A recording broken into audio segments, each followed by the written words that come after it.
শুরু হচ্ছে খবরের আয়নায়। আকাশবাণী সংবাদ বিভাগের নতুন সাপ্তাহিক অনুষ্ঠান আপনাদের সামনে উপস্থাপন করবে এমন অনেক কিছু, যেগুলো দৈনন্দিন খবরের ভিড়ের মধ্যেও বিশেষ উল্লেখের দাবি রাখে। ব্যতিক্রমী অনেক ঘটনাই সময়াভাবে উপযুক্ত মাত্রায় পরিবেশন করা সম্ভব হয় না, আবার বেশ কিছু ঘটনাও নানা কারণে সবার চোখ এড়িয়ে যায়। এমন নানা রঙের মালায় গাঁথা এক অনুপম উপহারই হল খবরের আয়নায়। আজকের আয়নায় রয়েছে সাগর মেলায় হারানো মানুষের খোঁজ পেতে হ্যাম রেডিওর ওয়েব পোর্টাল, হাবড়া বাণীপুরের গভর্নমেন্ট কাম বেসিক মাল্টিপারপাস স্কুলের ৭৫ বর্ষপূর্তি, কলকাতা প্রেস ক্লাবে ৭ম বার্ষিক গ্রাম কৃষ্টি উৎসবের সূচনা। সাগর মেলায় হারানো মানুষকে তাদের পরিবারের কাছে পৌঁছে দিতে গত ৩০ বছর ধরে অত্যন্ত গুরুত্বপূর্ণ দায়িত্ব পালন করে আসছে ওয়েস্ট বেঙ্গল রেডিও ক্লাবের সদস্যরা। সেই অভিজ্ঞতাকে কাজে লাগিয়ে হারানো মানুষকে আরও দ্রুত তার পরিবারের কাছে পৌঁছে দিতে এবার তারা নিয়ে আসছেন myham.in পোর্টাল। সংগঠনের দাবি, এর ফলে অতি দ্রুত হারানো মানুষের ছবি পৃথিবীর সর্বত্র পৌঁছে দেওয়া সম্ভব হবে। ওয়েস্ট বেঙ্গল রেডিও ক্লাবের সম্পাদক অম্বরীশ নাগ বিশ্বাস আমাদের প্রতিনিধিকে জানালেন, ভারতবর্ষের বিভিন্ন প্রদেশের নানা ভাষাভাষীর মানুষ সাগরে আসেন। অনেকেরই ভাষা ঠিক বুঝে উঠতে পারেন না সাগরে কর্মরত পুলিশ কর্মচারী অথবা এনজিওর স্বেচ্ছাসেবকরা। তথ্য ও সংস্কৃতি দপ্তরের ঘোষণার মাইক এগিয়ে দেওয়া হয় পুণ্যার্থীর হাতে। হারিয়ে যাওয়া মানুষ প্রায়ই ঘোষক হয়ে থাকেন সাগরে। তিনি তার নিজের ভাষায় কথা বললেও সেই শব্দ শুধুমাত্র মেলার মধ্যেই সীমাবদ্ধ থাকে। তখন থেকেই এই হ্যাম রেডিও তরঙ্গে হারানো মানুষকে খুঁজে দেওয়ার কাজ শুরু হয়। তিনি বলেন, এই পোর্টাল চালু হলে হারানো মানুষের ছবি অত্যন্ত দ্রুত পাওয়া যাবে এই ওয়েবসাইটে। অভিজ্ঞতাকে কাজে লাগিয়ে একটা পোর্টাল তৈরি করেছি, সেটা myham.in। এই পোর্টালের মধ্যে ছবি থাকবে। ছবিগুলি যে কোনো মানুষ অচৈতন্য অবস্থায়, তাকে যদি কোনো এনজিও ভলেন্টিয়ার বা কোনো প্রশাসনের লোক পান, তাকে হসপিটালে যখন নেবেন, ডাক্তারবাবুরা তার ছবি ওই পোর্টালে আপলোড করে দেবেন। তার বাড়ির লোক সহজে খুঁজে পাবে, কারণ বাড়ির লোকরা তার তথ্য সংস্কৃতি দপ্তরে ওখানে অ্যানাউন্সমেন্ট করতে থাকে আর রুগী হসপিটালে ভর্তি থাকে। কেউ কারোর হদিশ পান না। কোনো কোনো সময় তাকে কলকাতায় স্থানান্তর করতে হয়, সেক্ষেত্রে রুগীর পরিবারের লোক প্রয়োজন, সেক্ষেত্রে পাওয়া যায় না। অথবা ভিন্ন ভাষাভাষীর মানুষ এই মেলাতে আসে, তাদের সকলের ভাষা বোঝা যায় না। ছবিটা তুলে আমরা ওই পোর্টালে আপলোড করে দিলে তার বাড়ির লোকরা যদি কোনো জায়গায় গিয়ে রিপোর্ট করে, পোর্টালের সাথে সাথে খুলে তাদের ছবি দেখালে পরেই তারা সাথে সাথে বুঝতে পারবেন তার বাড়ির লোক কোথায় আছেন। বিস্তারিত তথ্য এই পোর্টালে থাকবে। আমাদের সৌমিক ঘোষ এটা পোর্টালটা ডিজাইন করেছেন, আমাদের মেম্বার রিঙ্কু নাগ বিশ্বাস তার তত্ত্বাবধানে থাকবে গঙ্গাসাগর মেলার সময় টোটালটা, এবং বিভিন্ন প্রশাসনিক ব্যক্তিদের একটা ইউজার আইডি পাসওয়ার্ড দেওয়া থাকবে, যারা অ্যাক্সেস করতে পারবে। কিন্তু সাধারণ মানুষ, পুণ্যার্থী সকলেই তাদের প্রিয়জনের ছবি দেশ দেশান্তর থেকে দেখতে পাবেন, তাদের হাল হকিয়ত কি, এই ডকেট নাম্বার ধরে তাদের বিস্তারিত তথ্য প্রশাসনিক স্তরের যে কোনো মানুষের কাছ থেকে তারা পেয়ে যেতে পারবেন।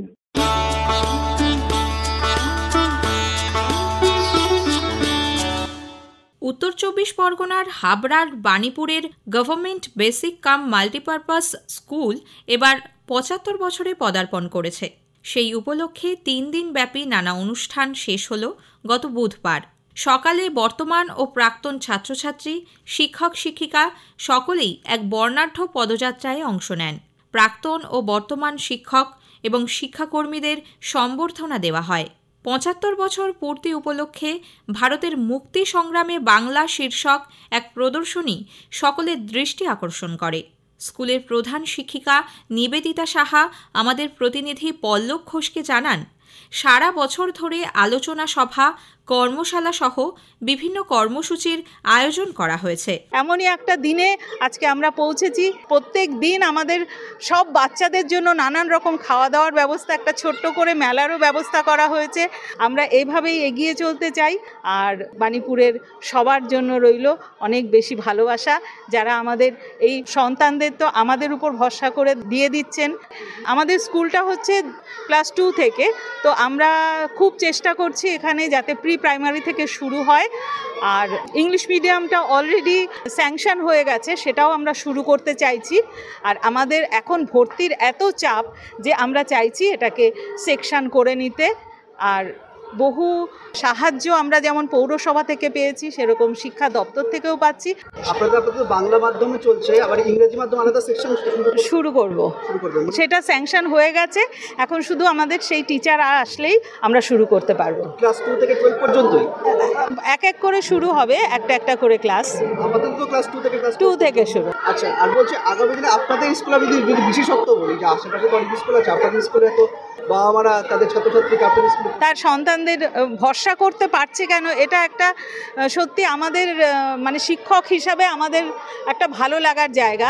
সেটার কারণ এক হতে পারে যে আমরা প্রত্যেকটা বাচ্চার দিকে তার সর্বাঙ্গ সুন্দরভাবে যাতে তৈরি করতে পারি, শুধু পড়াশুনো না, বিভিন্ন রকম নাচ গান, কবিতা আবৃত্তি, নাটক, বিভিন্ন রকম কর্মশালা হয়েছে, যেমন মুখাভিনয় নিয়ে, নাটক নিয়ে, অঙ্ক নিয়ে, মজার কি করে অঙ্ক করা যায় সেটাও এখানে চেষ্টা করা হচ্ছে। সাধারণ থেকে 75 বছর উপলক্ষে আমরা 75 হিসাবে বেশি করে আনা হয়েছে এই বছরে, কিন্তু এটা চলতেই থাকে সারা বছর। এক বর্তমান যুগের বাবা মায়েরা ইংরেজি মাধ্যম স্কুলের দিকে সন্তানের জন্য ঝোঁকে, আপনাদের তো এখন বাংলা মাধ্যম স্কুল, আপনি ইংরেজি মাধ্যম অনুমোদন হয়েছে, মানে কি বলবেন, মানে আগামী দিনে যে ইংরেজি মাধ্যমের দিকে ঝোঁক করছে, যাতে ভবিষ্যতে চাকরি বাকরি মানে আসলে ইংলিশটা তো এখন খুবই দরকার, সেই জায়গাটাও কিন্তু ফুলফিল করতে হবে বাংলা মিডিয়ামকে। আলাদাভাবে তাদেরকে চিন্তাভাবনা, তারা তো জীবনে দাঁড়াবে, সুতরাং সেই হিসাবে যদি আমরা ইংলিশটাকেও সেইভাবে সুন্দর করে তাদেরকে শিখিয়ে দিতে পারি, তাহলে বাংলা এবং ইংলিশ দুটোই যখন একসঙ্গে তাদের থাকবে, তখন কিন্তু মনে হয় ইংলিশ মিডিয়ামের থেকেও আমার বাচ্চা আরও এগিয়ে যেতে পারবে এই জীবনযুদ্ধে। অভিভাবকদের ভরসার জায়গা ধরা পড়ল তাদের কথায়। আমার নাম রীতা সাহা, বামিহাটি ময়নাতলা। আমার ছেলে ক্লাস 10। এই স্কুলে কি বলেন তো, প্রথম যে আমাদের স্কুলে যে ম্যাডাম ছিল, শুভলক্ষ্মী ম্যাডাম, মানে হেড ম্যাডাম ছিল, ওনাকে দেখেই আমি মানে আমার ছেলেকে এখানে ভর্তি করেছিলাম। উনি তো মানে যথেষ্ট ডিসিপ্লিন মেনেই এখানে পড়তো। আমার ছেলে এই 2তে পড়ছে, এখন 10-এ উঠেছে। আমার এখনও আগামীতে ইচ্ছা আছে 12 অবধি এখানে রাখা। এই স্কুলে একটা জিনিস সব থেকে যেটা ভালো আছে, ডিসিপ্লিনটা খুব ভালো আছে। স্কুলের যে স্যার ম্যাডাম, ওনাদের সাথে যে বন্ধুত্ব, যে পরিবেশটা এখনকার দিনে যেটা খুবই কম, কিন্তু এইটা পড়াশোনার ক্ষেত্রে খুবই প্রয়োজন, স্যার ম্যাডামদের সাথে বন্ধুত্ব হওয়াটা, এইটা এই স্কুলে খুব মানে মেনটেন করে। রিনা বিশ্বাস। কোথায় থাকেন? বাছারহাট, দর্জিপাড়া।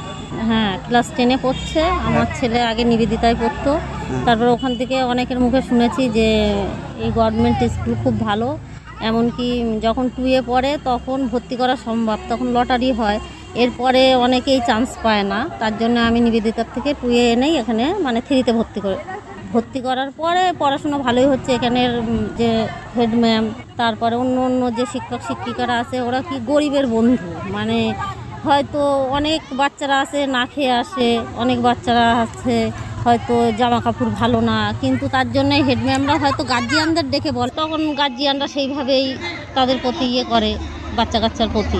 এইগুলো খুব ভালো লাগে, যেগুলো অন্য স্কুলে পাইনি। আমরাও তো পড়াশোনা করেছি, অন্য স্কুলে এসব ছিল না। মানে এখানে এতটাই অ্যাকশন নেয় ছাত্রছাত্রীদের প্রতি, মানে খুব নজরদারি করে।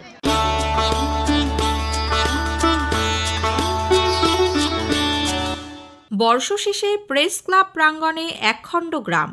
7ম বর্ষ গ্রাম কৃষ্টি উৎসবের সূচনা হল কলকাতা প্রেস ক্লাবে।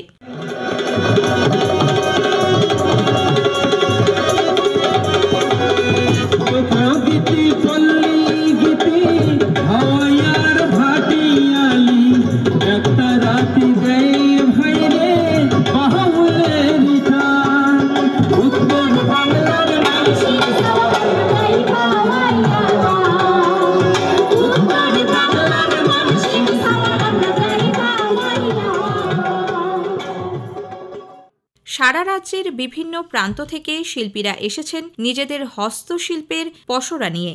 রয়েছে পুরুলিয়ার ছৌ নাচের মুখোশ, মেদিনীপুরের গয়না বড়ি, মধু থেকে তৈরি প্রসাধনী, জয়নগরের মোয়া সহ বিভিন্ন জেলার মিষ্টি এবং জিরেন কাঠের নোলেন গুড়। গৌতম সূত্রধর, আমি পুরুলিয়া থেকে এসেছি, থানা বাগমুন্ডি। আমি এনেছি ছৌ মুখোশ, ছোট থেকে বড় সব মাঝারি। এখানে বেচা কেনা আজকে প্রথম দিন। আমার নাম হচ্ছে গৌরাঙ্গ সরকার, বোলপুর থেকে এসেছি। আমি কাজ করি কাঁথা স্টিচের উপরে যাবতীয় সব। বাড়ির বাবা মা থেকে শুরু করে আমার বোন টোনরা আশেপাশে কয়েকজন আছে, তারা বানিয়ে আমরা সবই নিয়ে এসে বিভিন্ন জায়গায় মেলা করে বেড়াই।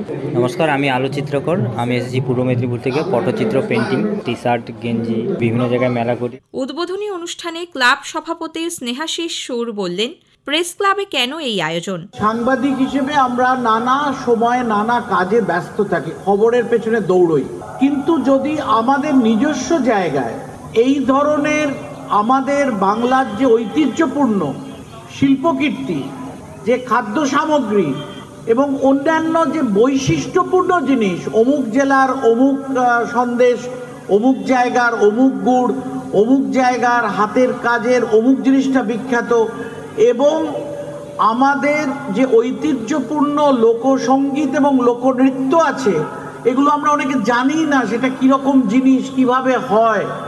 আমার মনে হয় যে এইটা বর্তমান এবং পরবর্তী প্রজন্মের সামনে তুলে ধরার জন্য একটা প্রয়োজন আছে। আমরা চেষ্টা করেছি যে এই ক্লাবের প্রাঙ্গণেই করতে। এই আমাদের অর্থনীতির যে স্বাবলম্বন সেটা গ্রাম থেকেই আসে, এবং এই ঐতিহ্যপূর্ণ হস্তশিল্প, ঐতিহ্যপূর্ণ যে খাদ্য যেগুলো আস্তে আস্তে চলে যাচ্ছে, এবং নতুন যে অর্গানিক খাবার, এই সমস্ত জিনিস এবং তার সঙ্গে এই লোকসঙ্গীত ও নৃত্য, এইটা আমাদের এখানে আসছে। আমরা মনে করছি যে আমাদের একটা অগ্রাধিকার এই জিনিসটাকে শ্রদ্ধা জানানো গ্রামীণ হস্তশিল্পীদের প্রতি, আমাদের লোকশিল্প, সাহিত্য, সংস্কৃতি, সেগুলোর প্রতি আমাদের শ্রদ্ধা জানানো উচিত। সাংবাদিকদের প্রতিষ্ঠান যদি শ্রদ্ধা জানায়, তাহলে দেখবেন সমাজে সেটা একটা অন্য মান্যতা পায়।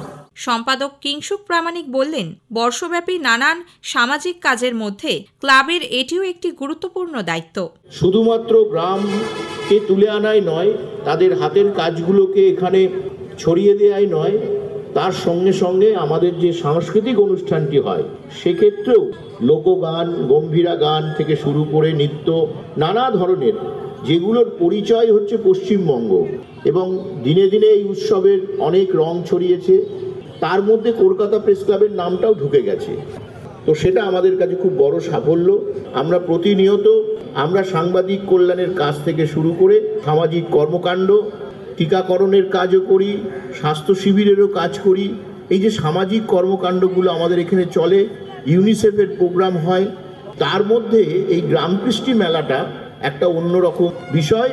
মেলার অন্যতম সংগঠক প্রসূন ভৌমিক বললেন, নগর জীবনে নতুন প্রজন্মের কাছে গ্রামকে তুলে ধরা দরকার। এই মেলাটার একটা বিশেষ গুরুত্বপূর্ণ জায়গা আছে। আমরা একটু গ্রামীণ হাট তুলে আনতে চেয়েছিলাম নগরের এই প্রাণকেন্দ্রে। প্রেস ক্লাবের এই অনুষ্ঠান 6 দিন এবছর হচ্ছে, অন্যান্যবার 7 দিন হয়। এটা একেবারে সমস্ত মানুষের সাধারণের জন্য প্রবেশ অবাধ। এখানে আরেকটা গুরুত্বপূর্ণ দিক এই মেলার, সেটা হচ্ছে এই যে অসংগঠিত অর্থব্যবস্থা আমাদের রয়েছে ভারতবর্ষে, যেটা প্রায় 45% গোটা অর্থনীতির, এই পরম্পরাবাহিত শিল্পের মধ্যে এই মানুষরা কাজ করেন এবং এখান থেকে উপার্জন করেন। এগুলোকে নগরায়নের মধ্যে দিয়ে তারা বিস্তৃত হতে চলেছে। তারা গ্রাম চেনে না।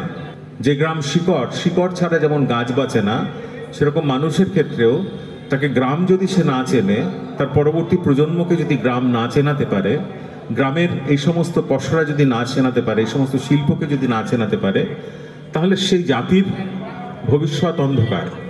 এটা একটা ছোট্ট উদ্যোগ। যারা এই ধরনের অত্যন্ত ইনসাইট নিয়ে এই কাজগুলো করছেন, আমি প্রেস ক্লাবকে আন্তরিকভাবে কৃতজ্ঞতা এবং ধন্যবাদ জানাই।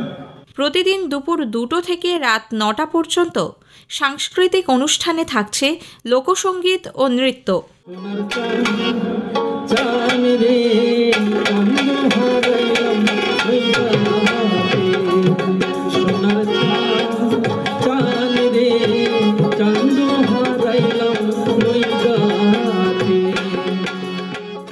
মেলা চলবে এ মাসের 29 তারিখ পর্যন্ত। ক্লাব প্রাঙ্গণের এই মেলায় প্রবেশ অবাধ। আজকের আয়নায় শেষ করার আগে একটা অনুরোধ, আপনাদের কেমন লাগলো এই অনুষ্ঠান ইমেলে জানান অথবা আকাশবাণী সংবাদের সোশ্যাল মিডিয়া পেজে। সেরা চিঠির উল্লেখ থাকবে প্রেরকের নাম সহ। আজ এই পর্যন্তই। আবার আগামী সপ্তাহে ঠিক এই সময় আকাশবাণী সংবাদ বিভাগ প্রযোজিত খবরের আয়নায় নিয়ে আসব আপনাদের সামনে। ভাষ্য পাঠে প্রিয়া বিশ্বকর্মা, সংকলন ও প্রস্তুতি অভিজিৎ চক্রবর্তী।